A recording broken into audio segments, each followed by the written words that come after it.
Naka-check engine lang. Ayaw mag-start.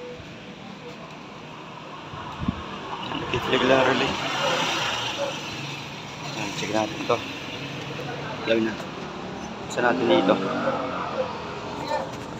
Dito. Guys, makas natin stator naman. Makas na yung stator naman. Tingnan natin yung CKP.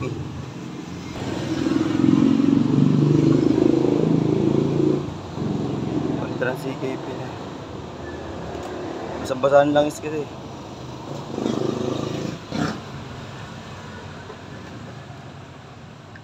Minsan kasi nakakasira sa ganyan yung gasolina. Pag pinambubuga dyan sa may langis. Ngayon kumuha tayo ng CKP. Yan, hintay na lang natin.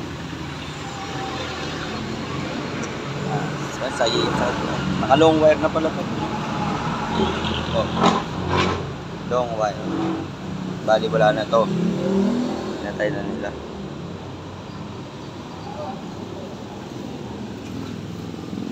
Upload ko na lang yung part 2.